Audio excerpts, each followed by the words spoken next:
Welcome to the royal mechanical fitter channel. সকলকে the royal mechanical fitter চ্যানেলে স্বাগত।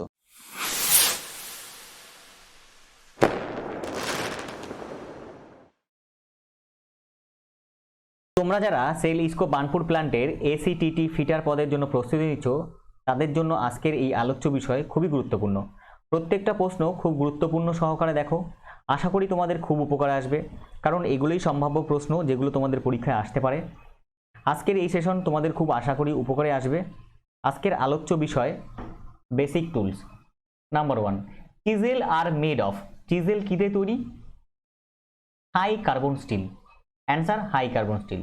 Number 2, hot chisel is used in. Answer forging shop. Hot chisel কোথায় use করা হয়? Forging শপে। Number 3, cross cut chisel is also called. Answer cape chisel. খুবই important প্রশ্ন। Number 3, hot cape cross cut চিজেলের আরেক নাম কি? Cape chisel. Number 4, the cross cut chisel is used for. Answer cutting keyway. Cross cut chisel কেন use করা হয়? Cutting keyway. Number 5, the cutting angle or point angle or inclined angle of chisel chipping aluminium. Answer 30. তাহলে অ্যালুমিনিয়ামের জন্য কত degree হয়? অ্যালুমিনিয়ামের জন্য হয় কত? কাটিং অ্যাঙ্গেল কত হয়? সেটা হচ্ছে 30। Number 6, the cutting angle or point angle or included angle of chisel for chipping brush. Answer 50 degree. তাহলে ব্রাশের জন্য কত হয়? অ্যাঙ্গেল কত হয়? কাটিং অ্যাঙ্গেল কত হয়? ব্রাশের জন্য হয় 50 degree. Number 7, mushroom of chisel is remove by. Answer grinding. Mushroom of chisel, ধরো এটা একটা চিজেল, এই চিজেলের মাথাটা দেখবে এরকম ফেলে যায়, মানে হচ্ছে মাথাটা এরকম ছড়িয়ে যায়। এটাকে কি করে রিমুভ করা যায়? এটাকে রিমুভ করা যায় হচ্ছে গ্রাইন্ডিংয়ের মাধ্যমে। Number 8, the body of the bench vice is made of. Answer cast iron. খুব important. Number 9, jaw plate of bench vice is made of. Answer tool steel. তাহলে বেঞ্চ ভাইসের যে জ প্লেট সেটাকে তৈরি করা হয় কি দিয়ে?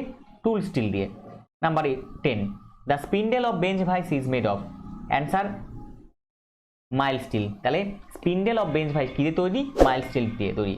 Number 11, the spindle of bench vice is provided with. Answer square thread. তাহলে বেঞ্চ ভাইসের যে থ্রেড থাকে, স্পিন্ডেলের যে বেঞ্চ ভাইসের যে স্পিন্ডেলের যে থ্রেড থাকে, সেই থ্রেডটা কিরকম থাকে? স্কোয়ার থ্রেড থাকে। Number 12, generally the length of handle of vise is. Answer 2.5 times the nominal size of vise. তাহলে কি? Generally the length of the handle অফ ভাইসের যে হ্যান্ডেলটা থাকে সেটা কি হয়? জেনারেলি নমিনাল সাইজ অফ ভাইসের 2.5 গুণ। Number 13, hammer is made of. Answer drop force steel. তাহলে হ্যামার কি দিয়ে তৈরি? Hammer is made of drop force still. Number 14, standard length of hacksaw blade is. Answer 250 mm, মানে হ্যাকসো ব্লেডের standard length কত? 250 mm। Number 15, hacksaw blade is made of. Hacksaw blade কি দিয়ে তৈরি? High speed steel. Number 16, the most suitable pitch of hacksaw blade for cutting thin section. কোনো suitable pitch thin section কাটার জন্য কি হয়? 0.8 mm।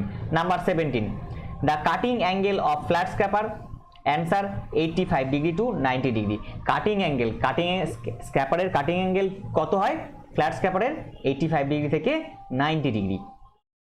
18, body of the punch is knurl for. Answer positive gripping. তাহলে এই যে নার্ল বডি, পাঞ্চের যে বডিতে যে এই যে খাঁজ কাটা থাকে সেটা কেন? পজিটিভ গ্রিপিং এর জন্য। Number 19, scriber is made of. Answer high carbon steel. তাহলে স্ক্রাইবার কি দিয়ে তৈরি? High carbon steel. Number 20, in a try square the blade is attach to stock by. Answer riveting. তাহলে একটা ট্রাই স্কোয়ার, এটা হচ্ছে আমার একটা ট্রাই স্কোয়ার, এই ট্রাই স্কোয়ারের এটার ব্লেড, এই ব্লেডটা কি দিয়ে অ্যাটাচ করা থাকে? এরকম একটা এখানে একটা জিনিস দিয়ে আটকানো থাকে, সেটা হচ্ছে রিভেটিং। তাহলে এটাকে বলা হয় ব্লেড, আর এটাকে বলা হয় স্টক কার? ট্রাই স্কোয়ারের। এই ছিল তোমাদের সাথে আলোচিত বিষয়, এবং এই যে সম্ভাব্য প্রশ্নগুলো তোমাদের পরীক্ষা আসতে পারে, বারবার প্রশ্নগুলো দেখো এবং মেমোরাইজ করার চেষ্টা করো, যাতে তোমাদের পরীক্ষায় উত্তর করতে খুব সুবিধা হয়। দেখা হচ্ছে তোমাদের সাথে পরবর্তী পর্বে। সুস্থ থেকো, ভালো থেকো।